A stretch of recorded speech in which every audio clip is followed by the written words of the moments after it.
Welcome back to All Hands. The inauguration shattered glass ceilings, renewed calls for unity, and sent a message through fashion as well. Many political figures, they took the opportunity to theme hope by either their color choice or by championing minority designers. Here to discuss is fashion stylist George Worrell and founder of George Worrell Style. Great to have you here with us today, and I can't wait to dive on this. Absolutely. First and foremost, we have to talk about Vice President Kamala Harris as well as Hillary Clinton. They donned the all-purple look at the inauguration. Joe Biden wearing the same tone during the Lincoln Memorial Vigil. Tell us about the symbolism behind colors here. I think color means boldness. It means a new beginning. It means that it's happiness. It's all of the things that we came out of. As you saw, our former First Lady Black, which for me meant how that administration left, and the bold colors of the Navy and the blue, the royal blue, meant a new beginning and sunshine and brightness and wholeness to me. So there was a lot as well when we talk about fashion. It's kind of towing the right line at a certain point, because you want to acknowledge the fashion without only focusing on that. However, when there's a message that's intertwined in it, that's also key for us to extract. And so were there some other trends in the messaging that you saw in the fashion that was on display as well? Well, I saw that people, it was fashion, and it was wools, and it was things that was warmth and meaning, saying that we're here, we're going to be here for you. It's a new administration. We're here, and we want you to see, we want the world to see that it's a new time and it's a new day.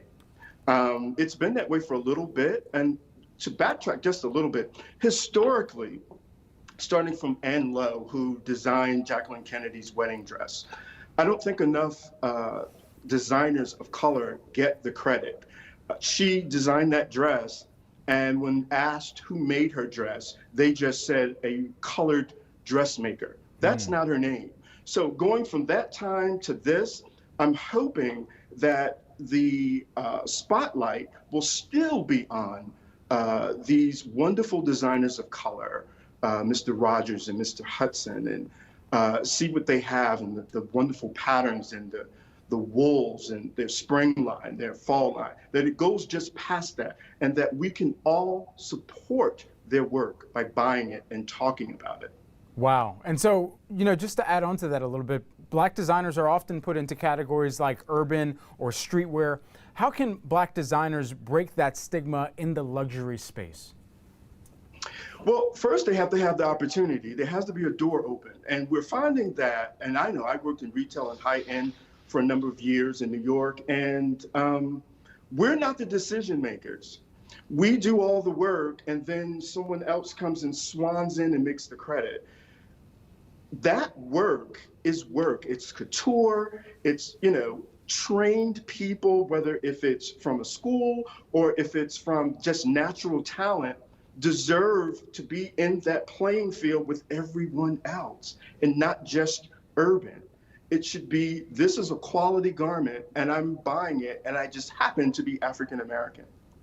Certainly. And so what challenges are there, and how can we break down some of those challenges to make sure for fashion designers, for everybody who's a part of that broader equation that you laid out, that there is access to capital and being able to build out the business and have that accessibility to whoever you want to go after within this broader fashion landscape, anybody who desires to purchase one of your works and one of your pieces? Well, it's finding the funding, and like I said, that we support their brand and we're buying it, and we are talking about it so that the people who they want to go to get that money can see that, oh, this is a successful line. Also, too, in Washington, D.C., I'm privileged to be on the Fashion Council. We are looking at funding. There's retail things that you could, grants that you can get, all those kinds of things. I think Vogue did one where you can get it. But I just think as a community, we have to support continually our Black designers. They're doing the same work, if not better, than other designers. So at the end of the day, purchase, go on social media and support, And I think at the end of the day, we will all be happy, especially designers, because they can get their work out and they can pay their bills. Because at the end of the day, yes, we want to see your work, but I have to be able to take care of myself and to sustain my business. Certainly. And I think that's such a great point. I also think about some of the collaborations that we've seen, whether that be with Virgil Abloh and Nike, or Jerry Lorenzo and his latest collaboration as well. Of course, Fear of God has been amazingly successful, and taking that ethos to wherever he works with. With all of this in mind, what do you make of the collaborations, and how do we ensure that for anybody that is having a new collaboration with a larger brand, that they can still prioritize bringing up those that are around them, especially as they are prioritizing and being seen as a new face that's breaking ground and trailblazing within the industry? Well, I suggest that anybody do that, especially with designers, because you learn so much. And then you have that entree into seeing how things are done, partnering with these people, and then reaping the benefits and knowing when it's time to go out on your own.